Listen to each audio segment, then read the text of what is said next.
This is the linear function probe. On Schoology, you may have saw it as linear functions 3.4. And the instructions to this are simply, you don't have to rewatch every one of these. The only ones I want you to watch are the ones that you missed on the probe. Again, in order to get the credit back that I've talked to you about, you watch this again, and you have to answer the reflection on the discussion board. Answer those questions, and again, and you've already done your self error analysis. Again, then this, if there is one you're like, I have no clue, I'm still lost, Coach Smith, you can look at these, just watch the on here as I work through it, and you can go back through your work and hopefully be able to see what it was that was tripping you up, and that way we can go on. But let's get started. So, and I started with number 2. The first thing I want to look at is I look at y equals the 2/5 x plus 3. That's already in slope-intercept form. I don't have to do anything else to it. But here's what I do need to do. I've got to understand what's my slope, what's my y-intercept. Well, make sure you don't get these things mixed up. My slope is the 2/5, and then my y-intercept is the positive 3. Always look at what's in front of it. So if I'm wanting to compare and start looking at the graphs, well, my y-intercept, which is where it crosses the y-axis, which is this gigantic line here, I look and I see positive 3. So for A, can A be the answer for the first one? No, it can't be. This is a negative 3 as the y-intercept. I want to make sure I write this equation down because as I scroll down, it's more for me than it is you, because I think you have it in front of you, but I want to be able to remember the equation. So I know A cannot be my answer. So let's look at B. Well, as I look, they do have the y-intercept as 3. And I look at the positive 3. But let's look at our slope here. Our slope is positive. Now remember, from prior knowledge here, I know that from left to right, if that line goes downhill, that's a negative slope. If from left to right it goes uphill, that's a positive slope. Well, in this case, I look, and without even dealing with any numbers, I see their line is negative, my slope is positive. I'm going to keep trucking because B cannot possibly be my answer. Well, if I look at C, I have the same thing, except, well, I've got all kinds of problems here. I have a negative 3 as the y-intercept, and it's a negative slope. C cannot possibly be my answer. Let's look at D. Well, I have positive 3. I'm good to go there. It's a positive slope. Now let's test our numbers. Rise before you run. 1, 2, 1, 2, 3, 4, 5. Hey, that worked. Let's go and try the other one.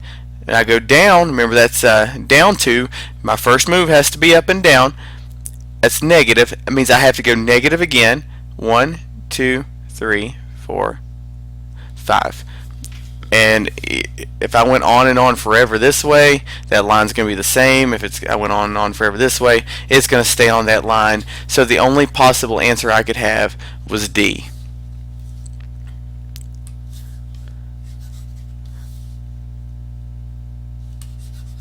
Alright, let's scroll on down to number 3. The question is this: which expression describes how much value of y is related to the values of x in the table? On this one, all this words and stuff, there's a lot of there to just simply ask, what's the equation to the table? Well, as we look at it, we have our table, and we see our solutions are all in expressions. They're all words, not just the numbers. So, but before I can look and say, okay, what do they want here, I need to look and say, okay, what is my equation? There's several different ways you can do this. I will show you a couple different ways to kind of go about it, but I like to look at my rate of change. And if you remember in class, rate of change has a relationship with slope, and I think we concluded when we investigated, we decided that slope and rate of change are the exact same thing. So if I look at my rate of change from 7 to 9, well, that's plus 2. 9 to 11 plus 2. 11 to 13 plus 2. It stays constant.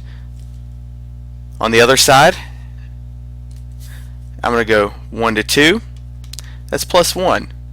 2 to 3, plus 1. 3 to 4, that's plus 1. Alright, so far what I have discovered is, okay, it's definitely a linear function because my rate of change on my y and then my rate of change on my x input and my output are constant.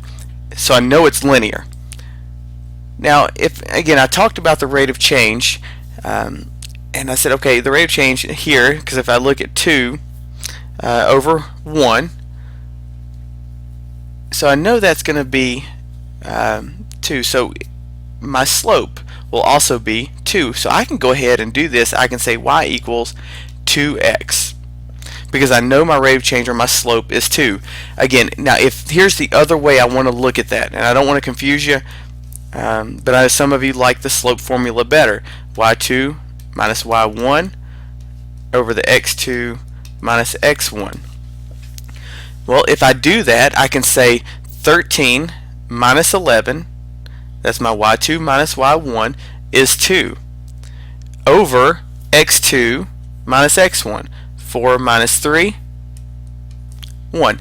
So you essentially come up with the exact same thing here. So I know that y equals 2x, my slope is 2.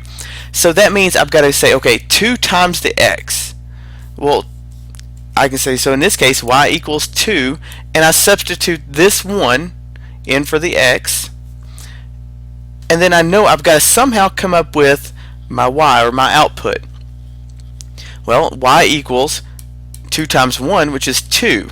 Well, okay, now the difference between 2 and 7 is 5. So in this case, I know in order to get there, I could say y equals 2x plus 5. Because I know it has to be 2 times 1, 2, and then there's a difference of 5 to get to 7. Well, let's test that same theory all the way down to see if that works. So the second one here, I would say y equals 2 times the 2, because that's your x, your input, plus 5. 2 times 2 is 4, plus 5, and you get 9. Well, that works. Let's look at the third one. I can say 2, because y equals 2x, times the 3, plus 5. 2 times 3 is 6, plus 5, and I get 11. That one worked. Let's test the last one. So I'll say 2, and then 4, because that's what's my x, plus the 5 equals 13. 2 times 4 is 8, plus 5, that's 13. All of them work. So now I can say I'm going to erase a lot of this because I came up with my equation being y equals 2x plus 5. So now if I have that, now I've got to look and say, okay, this is what they've been asking. They've put it all in expressions. Well, if I look at A, 1 more than 3 times x. So essentially that's saying 3 times x plus 1. That doesn't work. A is out. B, 2 more than 5 times x. Well, 5 times the x,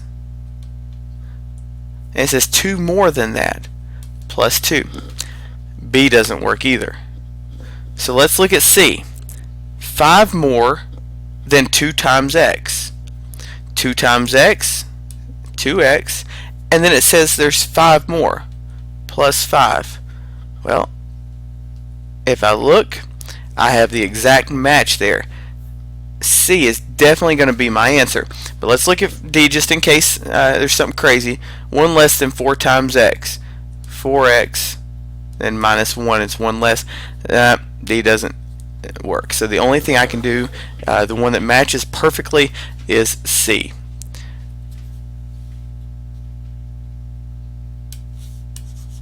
Alright, and we'll move on here to number 4.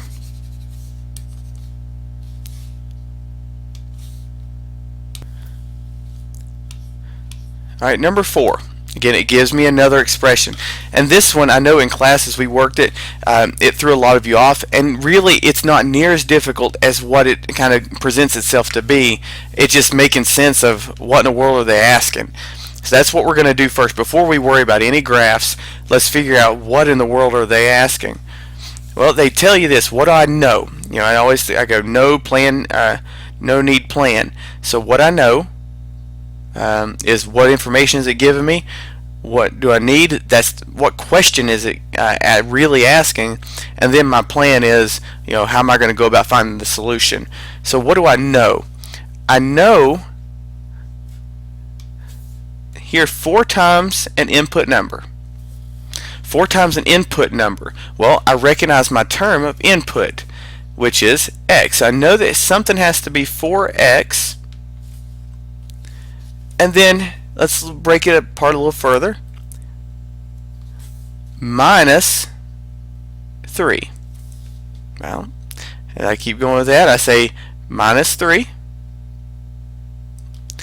equals the output number.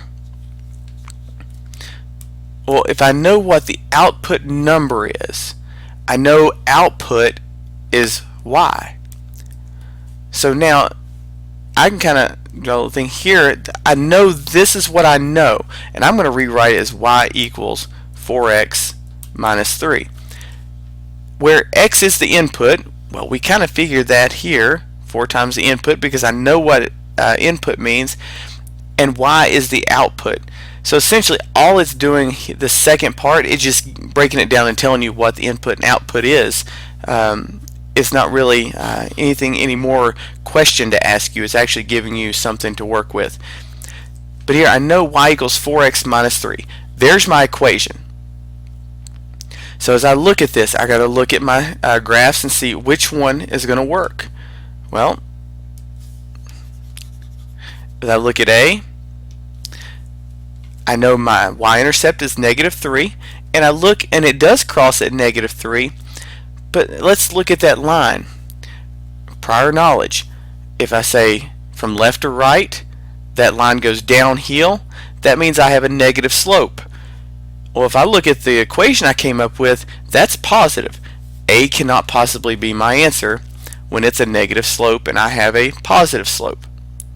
Well, if I look at B, and I look where it crosses the y-axis, it crosses at -4. Well, that's not my y-intercept. So I'm going to keep trucking because B cannot possibly be my answer. If I look at C, now this one, as I look at it, it does cross at -3. So now I have to, and it is a positive slope, left going uphill from left to right. So now I need to test my numbers. Always rise before you run. So I need to go up 4, 1, 2, 3, 4, over 1. 1, 2, 3, 4, 1. And as I keep going all the way up, it's going to work on and on. But let's go down. 1, 2, 3, 4, negative, and negative, make it a positive. So now every one of those fits on that line. So, and I look at this, C is going to be my solution. Well, let's look at D just to make sure. Well, you see the line crosses at a +3. That can't be your answer either. So in that case, for number 4, your solution, the only solution you can have would be C.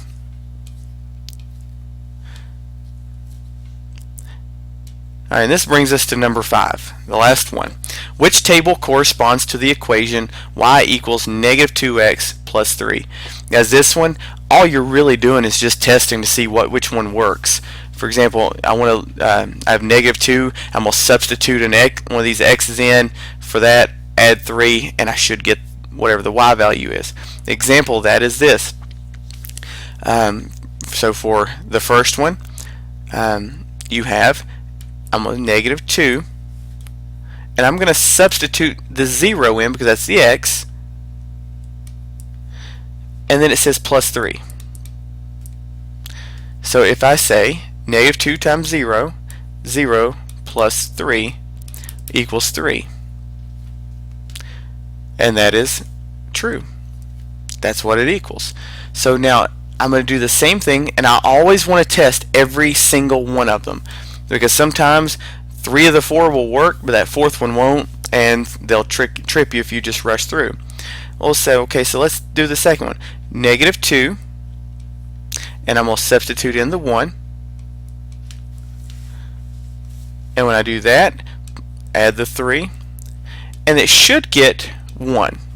Well, let's find out what happens. -2 times 1 is -2 plus 3, and it does indeed equal 1. Again, I'm going to test the next one. -2, I'm going to substitute the 2 in. That's my x value, plus 3, and it should equal -1. Well, -2 times 2, -4 plus 3, indeed equals -1. That one is correct. So let's check the last one, and we may get lucky on this one that, you know, the first one, A, being the solution. That's pretty cool. All right, so let's look at, I want to say -2, substitute in my 4, then it says add 3, and that should equal -5, my y value. -2 times 4, -8 plus 3, and that does equal -5. So in this case, we got lucky on the first one, number 5. A is your solution. That's the only one that'll work with all of them. So if you look at B, an example here, the first one does fine, but when you put the 1 in, as we saw here, it equals 1, not 4. So as we wrap up, A is your solution. Now don't forget, you need to post to the discussion board questions to be able to complete this assignment. Watch this as many times as you need to be able to understand the problems that you missed.